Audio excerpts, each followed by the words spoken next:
व्यास जी कहते हैं, सूत जी के ये वचन सुनकर वहां उपस्थित सभी महर्षि अत्यंत प्रसन्न हुए। उन्होंने विनम्रता से हाथ जोड़कर कहा, हे सूत जी, आप हमें उस दिव्य ज्ञान का वर्णन सुनाइए जो वेदों का सार है, जो समस्त शंकाओं का अंत करता है। हमें शिव पुराण की वह पवित्र कथा सुनाइए जिससे मनुष्य का जीवन सफल हो जाए। सूत जी बोले, हे मुनियों, आप सभी शोक और भय से रहित होकर मन को शांत करके भगवान शिव का स्मरण करें और अब श्रद्धा के साथ सुने यह दिव्य शिव पुराण की कथा। यह पुराण केवल शब्दों का समूह नहीं है, यह भक्ति, ज्ञान और वैराग्य का संगम है। जो इसे समझ लेता है वो जीवन के हर रहस्य को जान लेता है। सृष्टि के आरंभ में जब सब कुछ नया नया था, तब अनेक महान ऋषि आपस में विचार विमर्श कर रहे थे। हर कोई अपनी अपनी बुद्धि के अनुसार किसी एक तत्व को सर्वोच्च मान रहा था। कोई कहता यह श्रेष्ठ है, तो कोई कहता नहीं, यह श्रेष्ठ है। धीरे धीरे यह चर्चा विवाद में बदल गई और वह विवाद इतना बढ़ गया कि समाधान के बिना समाप्त होना असंभव हो गया। तब वे सभी ऋषि अपनी शंका का समाधान पाने के लिए सृष्टिकर्ता ब्रह्मा जी के पास पहुंचे। उन्होंने हाथ जोड़कर विनम्रता से कहा, हे प्रभु, आप ही इस सृष्टि के कर्ता हैं, आप ही सब कारणों के कारण हैं।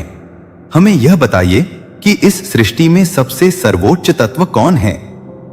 ब्रह्मा जी मुस्कुराए और बोले, जिसे मन और वाणी भी पूरी तरह नहीं समझ सकते, जिसे जानने का प्रयास करके भी वह उनसे परे ही रहता है, वही परम सत्य है।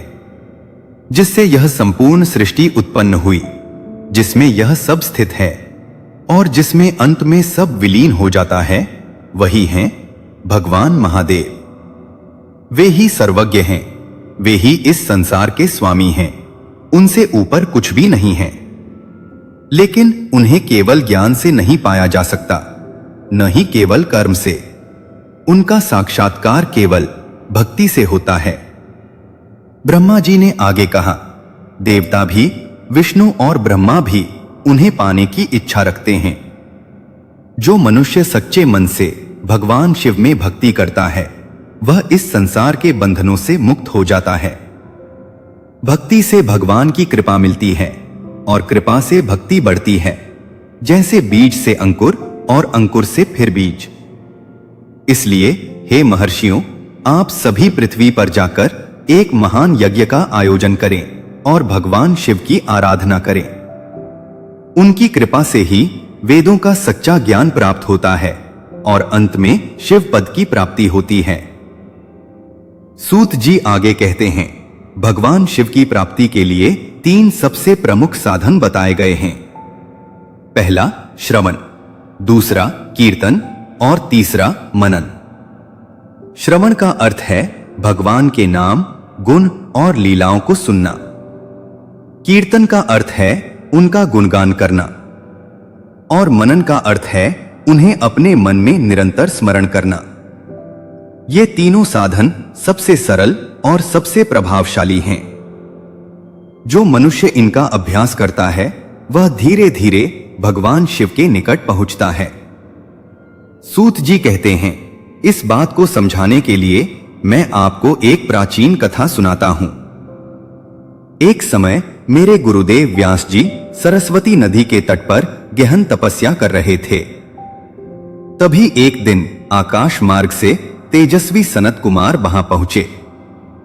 व्यास जी ने उन्हें देखा और तुरंत उठकर उनके चरणों में प्रणाम किया। उन्होंने आदर पूर्वक उन्हें आसन दिया और विनम्रता से पूछा। तब सनत कुमार जी बोले, हे मुनि, सत्य का चिंतन करो और वह सत्य है भगवान शिव। उन्होंने कहा, श्रवण, कीर्तन और मनन, यही 3 साधन हैं जो मनुष्य को मोक्ष की ओर ले जाते हैं। यह सुनकर व्यास जी ने उन साधनों का अभ्यास किया और धीरे धीरे उन्हें परम ज्ञान की प्राप्ति हुई। सूत जी कहते हैं, यह वही मार्ग है जो स्वयं भगवान शिव ने बताए हैं। यह स्वयं भगवान शिव ने बताए हैं और वह सरकरखी है। यह वही मार्ग है जो स्वयं भगवान शिव ने बताया है। जो इसे अपनाता है वह कभी मार्ग से भटकता नहीं। लेकिन तब ऋषियों के मन में एक और प्रश्न उठा। उन्होंने कहा, हे सूत जी, यदि कोई मनुष्य इन तीनों साधनों को करने में असमर्थ हो तो वह क्या करे? कैसे वह मोक्ष प्राप्त करे? यही प्रश्न अगले ज्ञान का द्वार खोलता है। और इसी के साथ कथा आगे बढ़ती है। हर हर महादेव।